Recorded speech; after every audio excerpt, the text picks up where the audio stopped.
Hello everyone, and welcome to the very first episode of the Gaming Symposium. I'm the Game Professor, and with me are the other three members, who will introduce themselves now. I'm EmceeProphit. I'm Chris. I'm Red Angel. As you can tell, we rehearsed this quite thoroughly before we started, so... Yes, of course. Anyway, so basically, here's the idea of this podcast.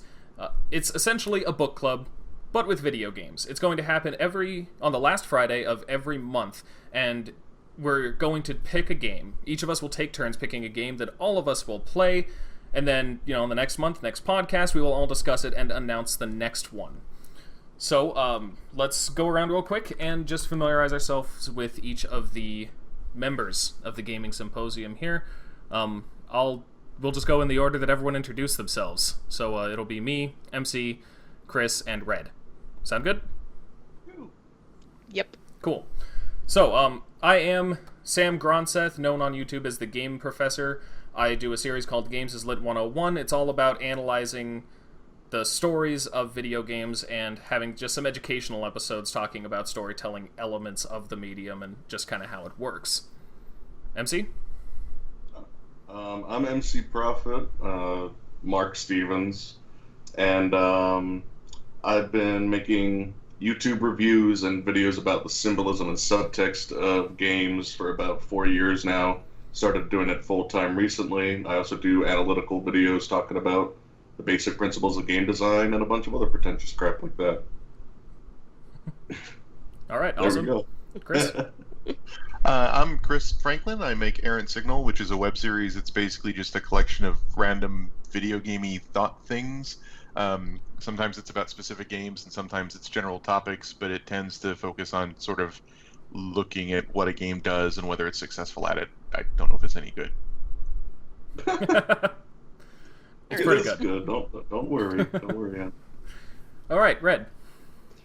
I'm Red Angel, also known as Angelina Bonilla. I run a very small YouTube channel where I do a series called Late Night Ponderings, where I do a little mini editorials talking about video games, but I also do long academic-style essay videos and countdowns and soon reviews and previews for various games.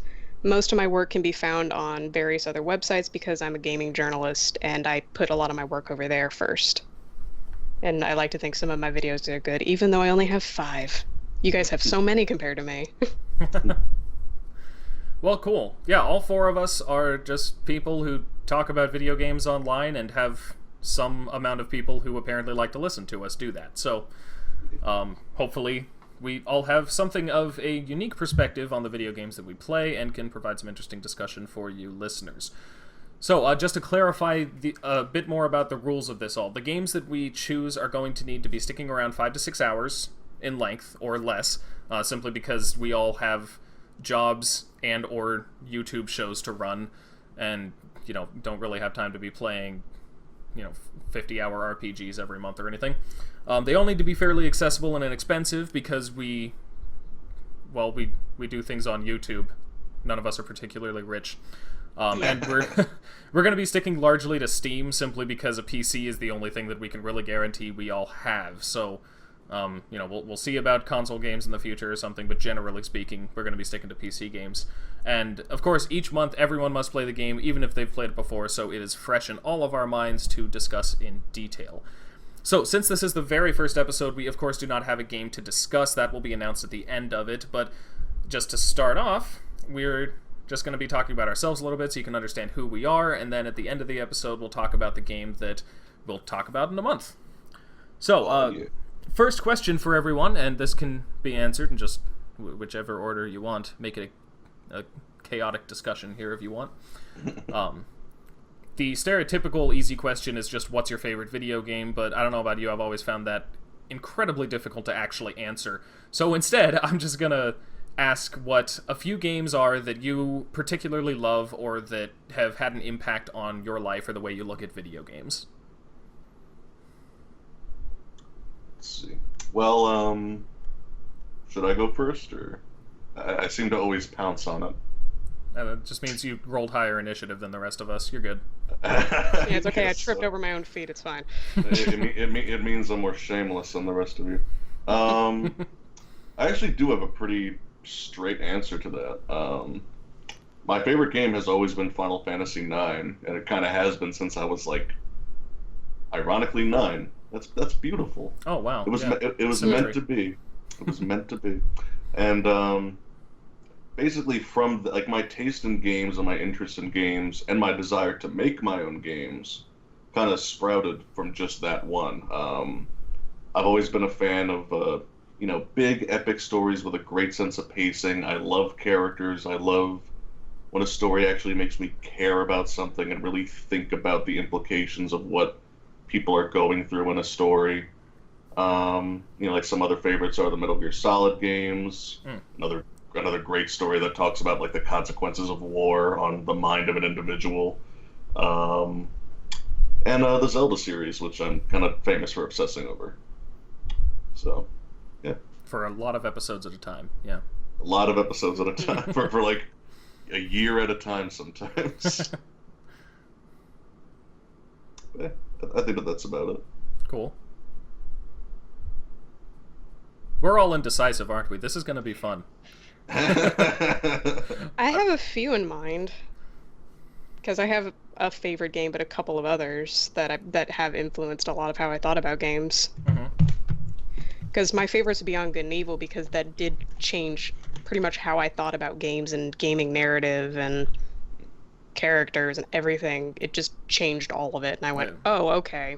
That is a damn good game, yeah. Yeah. I need to play it. Beyond Good and Evil 2. It'll never happen, but it might. It might. Every time Ubisoft says something that isn't that, I get mad. Same here. Still salty about that. Yeah. Silent Hill 2 and the original Silent Hill were the other two games, because I played them pretty much back to back. And I played them at a friend's house, and I never really played too deep into horror games before, but those games taught me about atmosphere and how deep you can go into somebody's head or just into this world, and I really got immersed into it, and it ended up becoming one of my favorite series very, very quickly, and then Konami happened, and and then Konami existed. Oops. Yeah. And honestly, the Planescape Torment too. I've been thinking about that game a lot lately. And even though it's basically D&D but in a PC form, or in a PC game form, it's still one of my favorites. Yeah, that's pretty high on the list of games that I am ashamed that I haven't played yet, and I need to get to that. It's really good. The story is so good. It reminds me a lot of playing D&D. I've never played the Forgotten Realms expansion to the original. I'm trying to remember how all the expansions work, but I'm just my brain's kind of fried right now from being outside. But never played.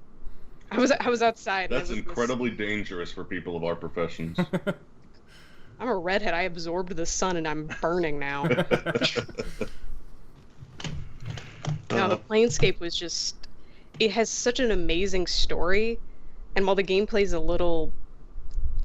is ever so slightly dated, the story just makes up for it entirely. It's so good.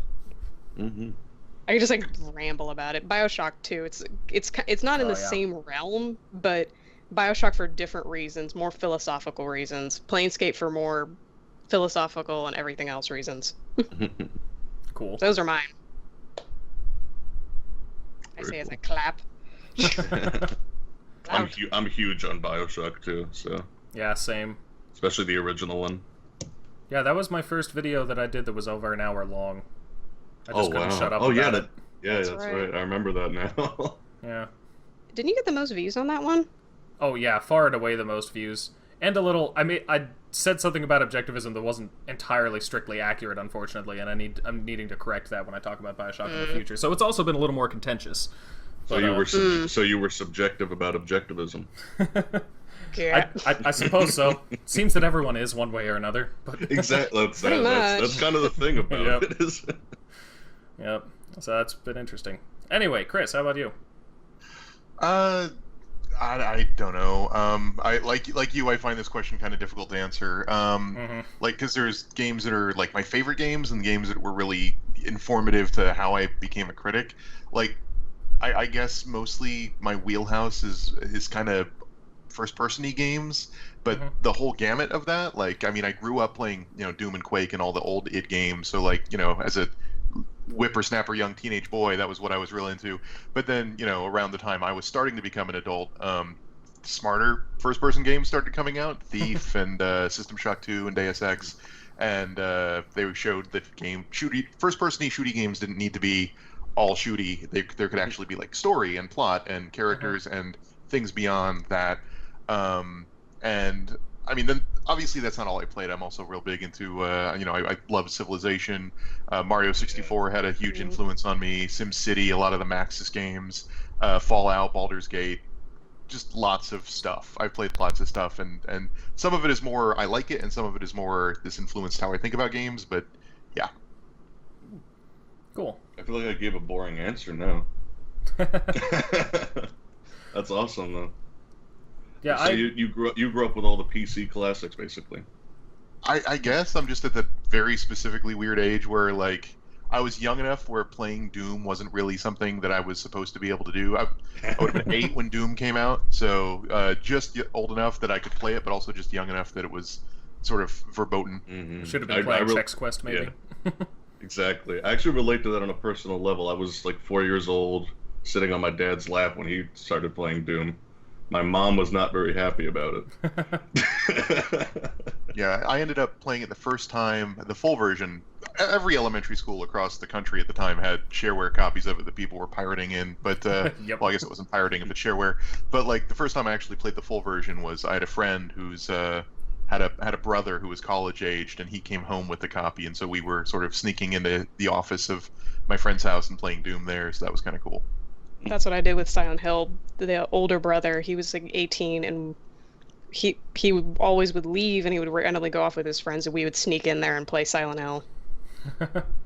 Did he not notice the extra save, or? Nope. We were both 8 at the time. He just never noticed. Wow. He wasn't really perceptive. I guess not. Yeah, I was never really. I had a relatively conservative upbringing. I didn't actually really like, my parents didn't hate video games or think that they were made by Satan or anything, but I never actually had a game console until I bought a PlayStation 1, and that was around the time the PS2 was coming out, so I got a bit of a late start.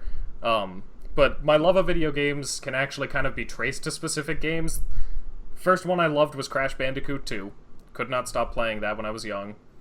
But then, weirdly enough, like Halo and Prince of Persia: The Sands of Time were 2 of the first games that I played where I thought, oh, those had stories. Like, that's interesting to me. And then someone told me to play Final Fantasy VII, and there was no going back from that. Yep. That just sucked me right in. And, ever since then, of course, just, hitting a lot of the classics, BioShock and such. Final Fantasy VII and Final Fantasy VI have remained near the top of my list, and both of them keep switching as to which of them is my favorite Final Fantasy game and arguably my favorite game. Though that said, I did recently play Persona 4, and that's been challenging those two very, man. Oh man, there's can I book a flight and like just high five you right now, man?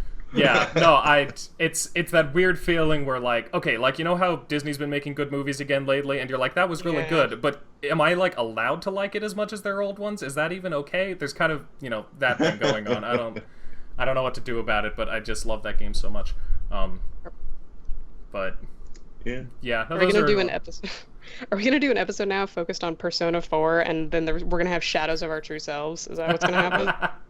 That would be amazing if that wasn't like an 80-hour game. Yeah, I was gonna say, if someone can make a 5 to 6 hour version of that, then sure. Quick, streamline it. Someone. And it probably wouldn't be very good. No, I don't imagine so. I mean, that would basically just be the anime, really, which was enjoyable as having played the game, but not a good substitute. No, definitely not. Well, if we ever happen to have like a really long game in common already, then maybe we can talk about that. But I think that the short games are a good idea. Yeah. Definitely. I might just invite you, because at some point, someday, I will analyze Persona 4 on my channel. So maybe I'll just invite you guys along for that. Oh hell yeah, man! Hell yeah. That game is so good. Anyway, So, yeah, cool. Next question for all of us, then. Each of us, of course, we established does some form of games criticism or something online. So what would you say your area of expertise is? Like, what do you really focus on when you're looking at a game in depth? Looks like MC's going first again. I might have just panicked a little inwardly. No, I'll just kind of assume that I should go first then. Maybe we should actually roll initiative in the future, and we can just answer questions in the order. Okay, anyway, go on. That's fine. But yeah, obviously, like, I'm kind of, the thing that I'm known for is symbolism. Like, half of my videos have symbolism in the title, and the other half are just talking about storytelling and subtext and whatnot. I do other things, like I talk about game design itself and whatnot, but like, that's kind of my mainstay are the three focuses of storytelling, the subtext, and kind of the thought-provoking themes that a game kind of gets me thinking about, applied to real life or applied to other art. And the third thing that I focus on is just the actual game design, the actual flow, how the player is kind of brought into the experience. I talk a lot about intros and tutorials and, kind of quickly grabbing someone's attention and staying interesting and creative and, just having a lot of variety throughout the whole journey. So I definitely, I get around with my topics, but I focus on symbolism and design, basically. Cool. And Zelda. I literally think that half of my channel is Zelda. That might still be true. I think I have like something 15 like that. videos. 15 videos on Zelda and like 40 videos total, so almost half. You just need to have a link hat on your head at all times when we're in this chat. If that wasn't such a common thing for Zelda fans to do, then I would probably do that. Just make it a pink link hat, and then it's fine. Oh yeah, sounds good. Have your name embroidered on it. Perfect. Oh yeah, like with like a nice flowery font. Yes. Yes. Beautiful calligraphy. Yes. Have like a nice like white lace around the brim. Yes. I agree. This sounds good. I want to see this hat now. Yeah. Yeah. Does anyone sell Link hats that have like the pink hair from Link to the Past? Like, oh my god! Don't tempt me. I'm gonna check go Etsy Google or this something, now. maybe. Yeah, tell us what you find. I'm gonna go look it up. Hold on. In the meantime, I guess I'll go next. As the name of my channel, Games is Led 101, should make obvious, I'd focus specifically on educational stuff regarding storytelling in games. I admit I love symbolism. I've never been all that incredibly good at picking up subtleties, unfortunately. So I tend to focus more on broader meaning of character arcs and what the narrative is trying to say. And I also have a lot of focus on looking at how the narrative says that in a way specific to video games. How it uses interactivity to enhance the experience in one way or another. That's why I'm making a show about video games instead of movies or books or something, because I love the ways that video games can use just little things with the interaction, not even just the gameplay, but any way that your involvement can make something more powerful or help shape the meaning of something. I love that stuff, so that's a lot of what I focus on. Very cool. Have you found that link hat, or should someone else go? I haven't found the link hat. I'm so sad. Oh, that is kind of you and I, Sam. We pretty much tackle the same thing, but call it different things. Honestly, to an extent, I'm still not. Your Twilight Princess analysis intimidates the heck out of me. I didn't. That was some good stuff. Well, thank you. I don't know if I don't know. Like I'd go into feverish detail, but so do you. Yeah. So like there's some things that you've taught, like I mean Bioshock I already feel like everyone's talked about it to death. Oh yeah, definitely. So, Oh yeah. but I don't know, I enjoyed your thoughts on it anyway. Oh, thanks. Yeah. So does Red or Chris want to go? I can go. Oh, go ahead. No, you go. No, it's fine. Go. Damn it. Okay. Fight to the Yeah. death. We just both hide in the corner, just like, oh no, y'all can get talk more, please. Just posing. I guess what I do on my show is mostly like structuralist readings of games. Like, I'm the jerk who tries to defend that Doom 3's flashlight was actually a good thing because it forced you to choose between like having light and being able to fight, and that was an interesting tension, and that's something that I really like, and that a lot of people really hate that I say that kind of thing. But in order to describe what the mechanics are doing to talk about what the mechanics are doing to convey what the game is trying to do, I have to establish what the game's trying to do. So I end up spending like the first half of a lot of episodes going into what I think the subtext is and trying to make an argument for that before cutting over and explaining. And these mechanics fill that in. And so a lot of my episodes are really bifurcated. But that's really what I try to do, is try to explain how a lot of these games express themselves through mechanics and through their overall design.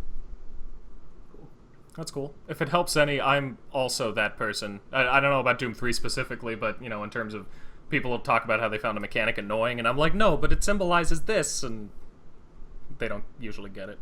I still want to eventually do a thing on that, because there's this really interesting tension between mechanics that exist to shape an experience meaningfully and people who just want to play a game to have fun and unwind. Yeah. And there is a real tension there. Like a good example would be like Alien Isolation, where people hate Alien Isolation's save system, but it's there to generate tension, and without it, you just keep saving and quick loading and saving and quick loading, and it kills the whole game. Yeah. So, yeah. Yeah, no, I think that's like Silent Hill. Red brought that up, and like Silent Hill is awesome. I don't know if I would describe it as fun. Oh no. I don't think I would describe it as fun at all. Silent Hill 2 is soul shattering. Yeah, no, it's just it's a suffering simulator. Yeah, I love the dirge of sadness. I love it. Yeah, I can think of very few horror games that I would call fun, really. Like Dead Space, but I might argue that doesn't count. Yeah. Kind of doesn't. Yeah.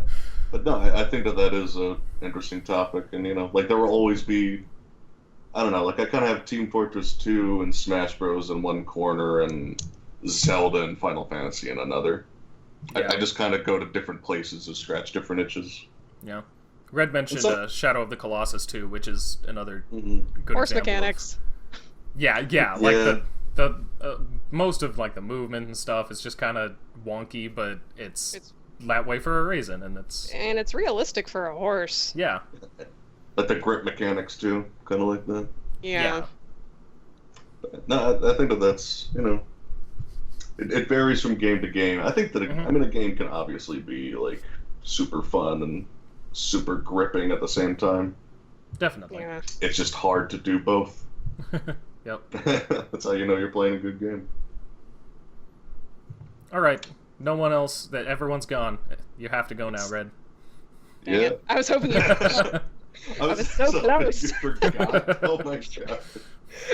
I was hiding in my barrel in the corner, like, oh, they're gone. I can leave. Oh Not quite yet. We got like 2 more questions after this too. I know. All right. All right.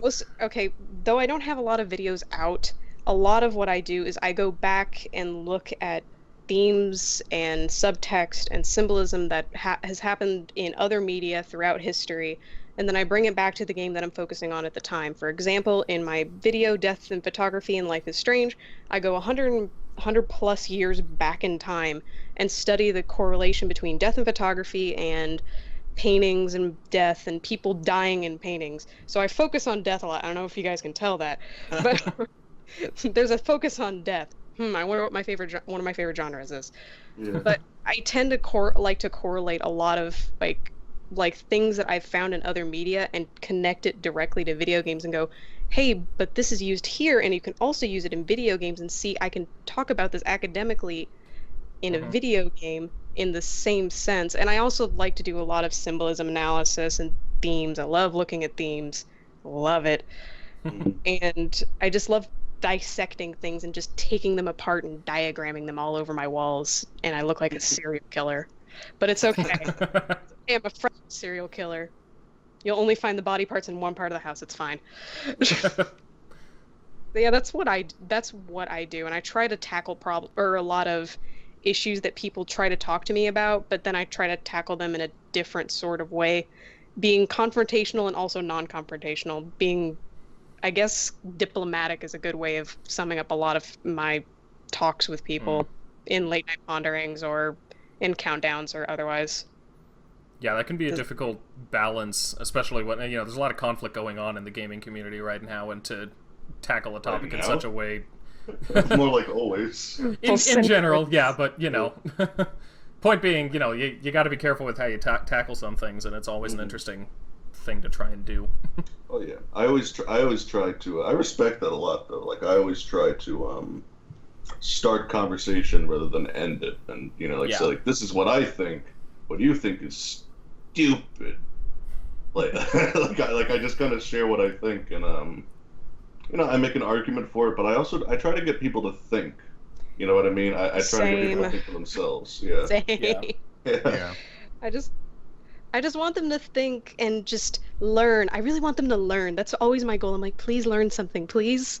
Here's the apple. Eat the apple, please. Exactly. Yeah, it's always great to. I'm still small enough that I can, pay attention to my comments, and it's always great to see people like thinking and discussing things. And it's a really nice feeling to make something that inspires people to think about stuff and talk about stuff. It's nice. Hell yeah. Yeah, I would love to be proven wrong about any single thing I say if it makes people think critically about a game. Because if I come out and I say, here's what I think, and I think it's about this, then 18 people go, no, actually, we all did the same level of criticism and came up, and it's actually this. And I'm like, oh, I'm completely wrong, and I made a bunch of people think about a game, and that is awesome. Yeah. Oh, yeah, no. I like had that experience. I've had that exact experience with No More Heroes. There's like one character in No More Heroes that I couldn't analyze, and I like turned it into a joke, and I was just like, I have no idea what the hell they're trying to convey. This is like a whole new level of like drug trip that I was not prepared for. Let me know what you think in the comments. I'm gonna analyze everyone else, and people love the analysis of everything else, and like people filled in that blank, and I thought that was really funny because now there's like 50 theories in that comment section. Like, no one can agree on anything, though. You've created chaos. Yeah, it's awesome chaos. It's fun chaos. Yeah, that's cool. All right, third question. Are there any particular game genres that you prefer, and any particular genres of video games that you tend to avoid? And if so, why? Dibs. I call dibs on this one. Oh, wow. Oh, okay. Wow, do it. I'm, like, so proud of you. Okay, I tend to go more towards horror games. That kind of where I tend to drift. But I love farm simulator games because I'm a big dork. And I like the silence of Harvest Moon, and I just love the little quirkiness of it. But I also love battle pet games, and God, don't get me started on battle pet games. Like, I will talk to you for days about Monster Rancher. You don't even know. Oh, yeah. But I really like, and I like, horror, let's see. And I like, I don't know, is indie a genre anymore? Or is it still a genre technically? It's pretty broad at this point, but Yeah. I'll count it. Yeah. Because I tend to just lurk towards those games now, mostly. I don't really have any other focuses, but there is one itty-bitty genre I do avoid, and it's sports. Yeah. I always avoid sports games. I mean, I don't like to avoid them, but it's just whenever I start playing them, I'm just going, and I'm bored. That was quick. Yeah. I used to be into racing games, but now not so much. Mm. But I love fighting games. Fighting games are fun. A lot of fun. But just any sports games where it's like football or anything, it's just like, such a bore. Yeah. You could just be playing the game. That's one of those games. It's like, why don't I just go outside and play sports then? Yep. Because everyone's inside playing Madden instead. Yeah, pretty much. You don't have anyone to play with. Okay. And imagine a willowy young woman walking out like, let's go play football, guys, let's do it. I've broken in half within minutes. No, man. All right, someone else go. I guess I'll go. It's funny that you mentioned the farm simulator, because lately I've actually been addicted to Stardew Valley. out of nowhere. Man, I've been Which hearing a is lot about that one. Oh, I want to get it so bad. it's beautiful. I can't even actually. I shouldn't even be able to play it on my Mac, but I like hacked it so I can. Like I like just had like a wine wrapper. Like I bought Yeah. it for the record. Like I actually own Yep. it, but it's just like, oh man, it's very relaxing. But I've actually always had I've mainly always been into RPGs. I'm making an RPG. Most of my favorite games are in that category. Um, I'm a story nerd. I like to get lost in my worlds. I like to have a lot of stuff to explore, a lot of stuff to do, and characters to really, really care about and get invested in.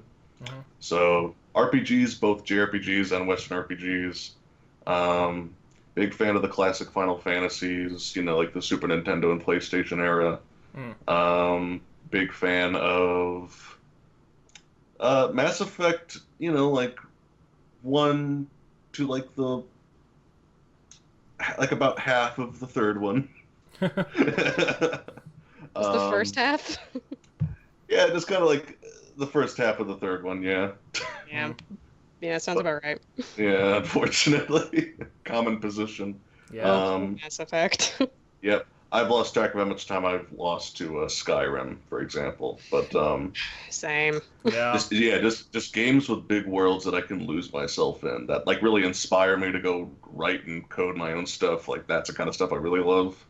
I really like And yeah, like survive. Do you like it when you can survive in a world? I've always liked that aspect of games. yeah, where, like I actually like where it's like starve to death. It's like no. exactly. It's like it's like I know that like Minecraft is like it has so much overexposure, but like I still love to play that game with friends so much. It's a lot of fun. It is a lot of fun. It got just to overexposed explore. for a reason, certainly. Yeah, exactly. Like it kind of deserved the overexposure, but yeah, no, I love those kinds of games, and beyond that, like I like quite a few strategy games. I like quite a few things like Sid Meier's. I've always been a fan of his stuff. Recently, I really got into Civ 5, and let's see what else. I'm kind of all over the place, honestly. Like I play a lot of platformers and action games. I grew up with Spyro the Dragon and stuff like that and Crash Bandicoot on PlayStation and stuff. And Good stuff. obviously, yeah, and Zelda, didn't grow up with it at all. First played it when I was like 14 or 15 years old, but fell in love with it. And I'm kind of all over the place. Like the one thing I guess I don't like is standard single player shooters. I don't know what. I feel like their gameplay kind of blends together after a while. Yeah, that is an unfortunate tendency within the genre. Yeah, I like a lot of the interesting and creative ones. Like I love BioShock. I think I have like 2,100 hours in TF2 before the horrible update recently. Oh. Like I bought that game. That's how long I've been playing it. I gotta do it before it was free to play. But there's exceptions for everything. But yeah, I play a little bit of everything basically. So let's see who went and who didn't. Okay, so we had Red and MC. I guess I'll go next. I'm pretty. I guess I'm kind of like you, MC. I'm fairly diverse in it. Like, mostly what I'm looking for now in video games is a story. So if that story is to be found in a, light gameplay indie game like To the Moon, or a weird visual novel puzzle game like Phoenix Wright, or your typical, action shooter slice and dice game or whatever, I'll enjoy that. I think if anything, I tend to gravitate towards RPGs, if only because JRPGs specifically tend to populate a lot of my favorite games of all time spots. Just the Final Fantasies, the Personas, Lost Odyssey, that's very true of me too. Yeah. So I tend towards those, but at the same time, I haven't, like, there are a lot of classics of them I haven't played and stuff just because they take so long. So I'll like something that has a good story. And it's possible, of course, for gameplay to hook me too. If there's anything that I do avoid, it's like you, Red. Sports games just don't. Sports and racing both, for one reason or another, I can't get into them. I have, I've played them. I actually rented Madden like 13 or 14 Cucumber. or something. Yeah, one of them. And I'm not a sports person in the first place, so I only have a basic general knowledge of the rules of football. And I get into that game's tutorial, and it's only telling me what buttons I need to push to do things that I don't understand in the first place because I don't follow football. So it's, yeah, like, I really just cannot get into those. That said, Rocket League, if that counts as a sports game, has taken over my life recently. I just can't stop playing that for some reason. It's so much fun. I'm not sure if that counts, but I like it. Yeah, I don't know. I mean, like, it is soccer. Ish. Kinda. Just with It's rocket soccer. cars. It's soccer Soccer and car. NASCAR. Yeah, I mean, to be fair, if you put rocket cars in basically any sport, it'd probably be more interesting, so... If you put rocket cars in soccer, America would finally care about it. That's Yeah. That's very the true. secret. That's why this game is popular. Yep. Yep. Alright, Chris. I mean, I play pretty much anything. There's not really a genre I won't touch. Again, obviously, my wheelhouse is more oriented towards action-y games, but I'll play anything. I guess the only genre I avoid, just because it takes so long to complete them, are RPGs, typically JRPGs. I like Western RPGs because I like the sense of role-playing, and that gives me sort of an incentive to keep going, even if I don't like the story. It's how I complete a lot of Bethesda games, because even when the actual story isn't so good, I can enjoy playing a character and coming up with a background. But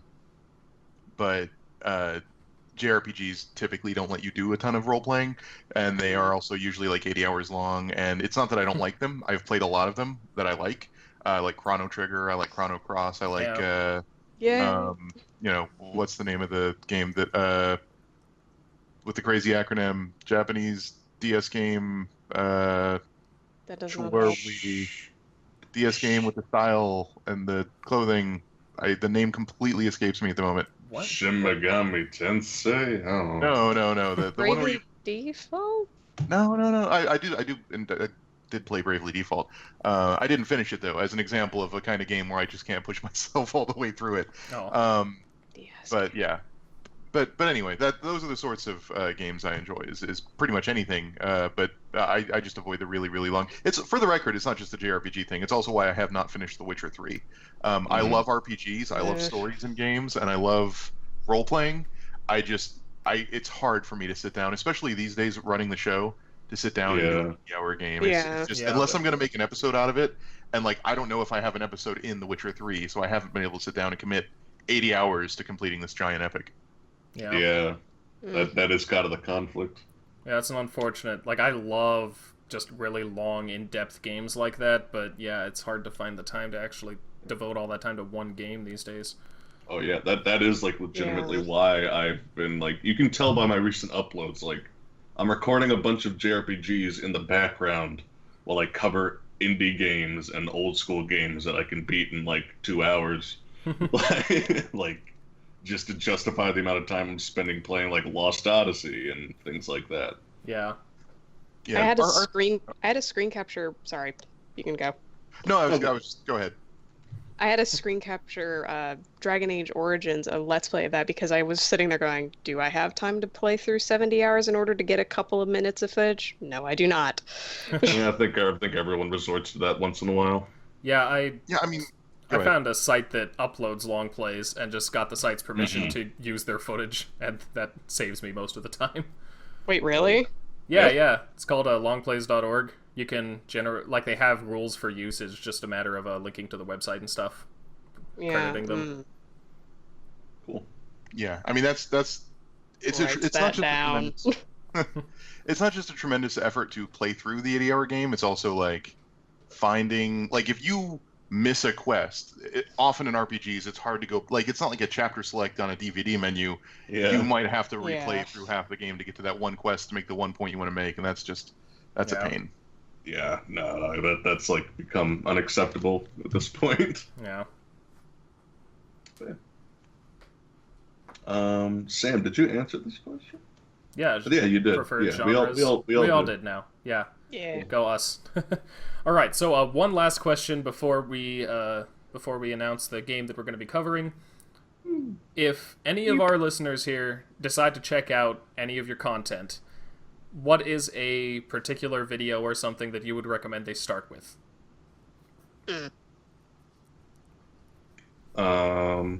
Guess I'll go again.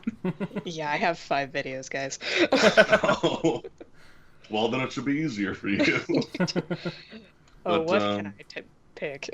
Yeah, but well, I guess at least the things that I'm most proud of are the more recent things, which it's kind of obvious. I would say like the Twilight Princess analysis is a really good idea to kind of just get a general mindset of like what I am, what my style is, the sense of humor, all that crap kind of condensed into one series. It's like a 4-part epic, so if that's not your cup of tea, then I would recommend checking out my Dark Souls videos, because there's only 2 of them, and they're a lot shorter. And I talk about the design, the level design, and why I think Dark Souls is fair, and I deconstruct the design of it, again, with a lot of jokes. And in the second one, I actually do deconstruct the storytelling methods and why people are so addicted to the lore of Dark Souls and why it's so good. So I would say either Twilight Princess, or if you don't want to dive into something that's basically a full-length movie, because that's like, I think, 1 hour and 30 minutes, that whole analysis, then I recommend checking out the Dark Souls videos, because they're shorter. Cool. Yeah. Cool. Yeah, I would echo the stay away from my old stuff sentiment. Yeah. my Stay old, away. the more recent, the better. Just stick within the past year, and I think you'll be fine. I mean, just for some context, my first episodes were done with a webcam built into a monitor with a desk lamp without the lampshade on it, so I could get enough lighting, and a script was being written as I was recording it.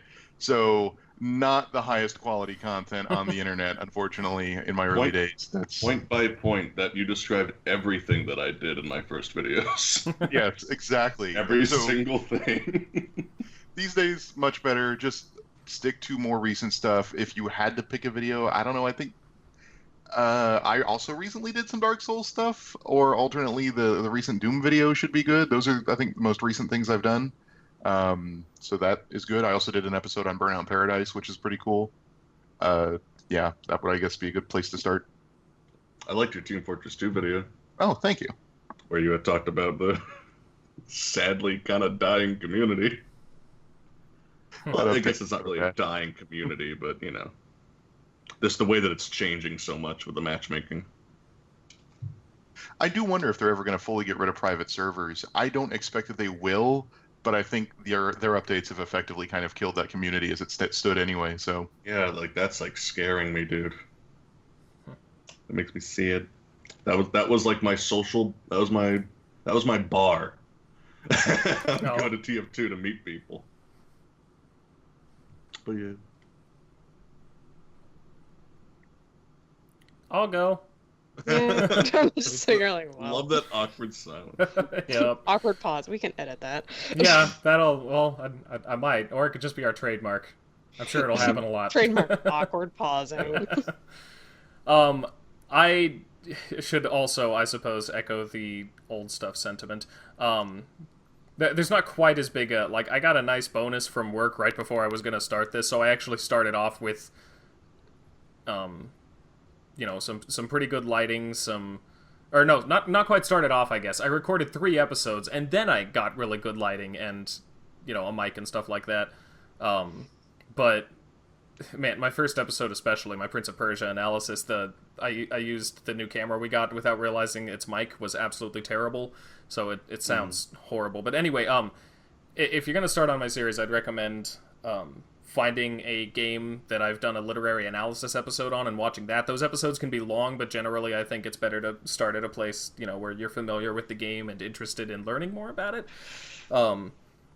Personally, some of my favorites I've done are the Last of Us analysis, and I'm still pretty proud of my BioShock one. I also did one on the Stanley Parable, where every I actually made the viewers, click on annotations or links in the description to choose which angle I would tackle the game from. So it kind of branched in a few different directions, and that was kind of fun to do. But yeah, basically, the newer the better, but I think the most important thing would be to find a topic or a game that you're particularly interested in that I've covered and start there. I'd suggest your Bioshock one, because I think that one's one of your best ones. Oh, well, thank you. I like the other M1 because we both hate it. Why didn't I think of the other M1 when I was thinking of my favorites? Yeah, I also enjoyed that one a lot. That was fun to do. I hate that game. So did I. We need to team up on that at some point. We do. We just, man. That should be our collaboration. You guys just burn a copy together. Oh, man, that sounds great. Except I got a surprisingly, mine's in good shape, so not that one. But we can find one and burn it. I don't know why I care. Sounds like a plan. But... Yeah, Corey, my Let's Play bro, has one, and he hates it too, so I don't think he'd mind. Yay. Yay. Oh, well, good job trying to distract Red, but you still have to answer the question. Oh my god. Yeah. No, this one's easier. Honestly, I would suggest my 2 latest videos, just kind of like you guys are doing. Because Death and Photography in Life is Strange really does showcase how I'm going to be doing videos in the future, and it shows that academic essay style of thing that I do. And the top 5 characters I used to hate but grew to like actually kind of shows off more of my little analysis of each character and how much my audio editing has improved. Awesome. That's cool. And it subverts the whole hated characters list with a I used to hate these characters but I like them now. And then everyone can yell at me about how I didn't pronounce Titus's name right, and I said Titus instead of Titus. You know what? Titus sounds stupid. I don't. Yes. I always said it as Titus when I was a kid. Oh yeah. When it came out, it was just like, no, it's Titus. Well, yeah, and it's never said in game audibly because it lets you change the name, so they couldn't have anyone voice act it, and it obviously looks like Titus, and that doesn't sound dumb. So. And with the water theme, it's supposed to be like Tidal. Oh, I never thought of that. It feels like it anyway. I mean, I think that it's actually in reference Titus. to. Yeah, I know that the name is in reference to some kind of Japanese myth, but that's what it sounds like anyway. Yeah, 10 is one I need to I like 10 a lot more than a lot of people do, actually, but I need to replay it. Oh, dude, I love that. I want to play through that game and just, counter everything Spoonie said about it. Oh, that God, sounds fun. Invite me to that one. Yeah, invite me too. I love 10. That was my first Final Fantasy game, actually. Oh, yeah. Yeah, that was my second one, and it's it's one of my favorite games. Yeah, I'd say it's probably top 20 for It's me. one where I get the problems a lot of people have with it to an extent. I didn't agree with a lot of what Spoonie said in general, but it's not a perfect game, and there are a lot of awkward elements of its production because of the time and situation in which it was made. But I really like it. The only thing the universal problem that I don't like is that everyone doesn't like. That laughing scene? Well, no, the generally bizarre voice direction given to Titus and Yuna. Oh, yeah. Because I think that almost everyone else was fine. Mm-hmm. And when Titus is just like, listen to my story, it's just like, that sounds like a normal voice. Why don't you just raise your voice to a forced octave and sound awkward for the rest of the game? I don't know. This is my story. And Yuna always sounded like she was having an asthma attack, but that's a common thing for JRPG main female characters. Yeah, when they're trying to make English-speaking characters sound like Japanese-speaking characters, and it just doesn't work. Yeah, that mannerism does not translate very well. Mm-mm. Dilly-dally, shilly-shally. Wait, that's I Haven't Children. Man, that was a weird bit of translation, too, I thought. I actually really like that movie, but... I never watched that. Should I? If you do watch the complete version, the extra stuff they add is better. Okay, cool. And maybe make a drinking game out of it while you're there. At the very Anytime least, it's someone cool. does over the top something, take a drink and then die before the end. Oh, man, if you survive to the last, half an hour, you're... Oh, no. And then suddenly alcohol poisoning. Yeah, seriously. All right. Yeah, that was all of us on that, right? We all said things about the movies. We said stuff and things. So many things. All right, cool. Yeah, I definitely. I mean, when I was putting this together, I thought of you guys because I like what you do. I echo MC's suggestion of his Twilight Princess analysis because, like I mentioned earlier, it's if I never do a Zelda analysis, that's why, because I'm scared. But, like his was too good. And I've really Top tier. and I've particularly enjoyed Red's stuff on Life is Strange. I was watching that as you know, like right after I finally finished the game, and that was very enjoyable. And I don't even Chris has made there are a million Aaron Signal videos, and they're all really good. I don't really know that I can single one out. Yeah, no, it's okay.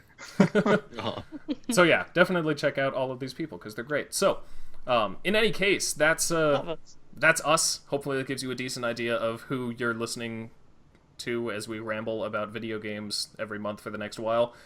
And so, with all that out of the way, the first person choosing a game for us to play and discuss is EmceeProphit. So, go ahead and tell us what game it is and just a little bit about it.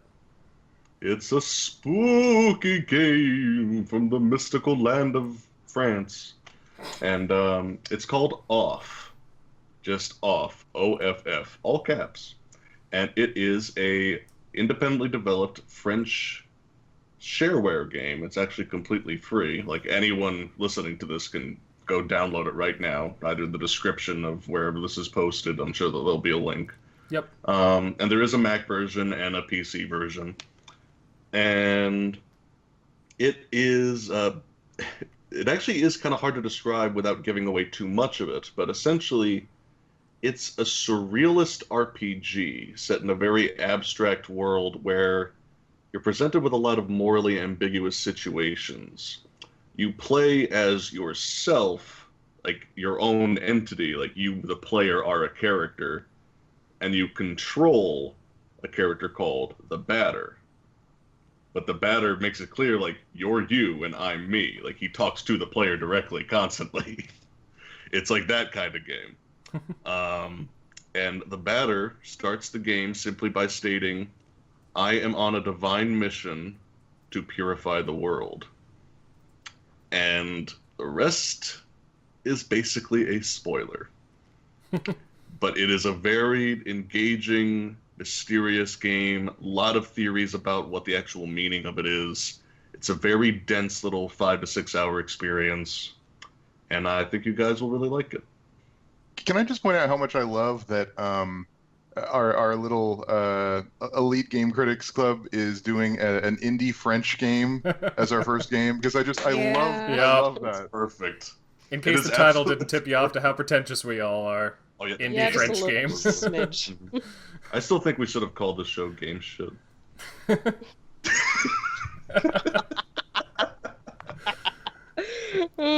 That's just my opinion.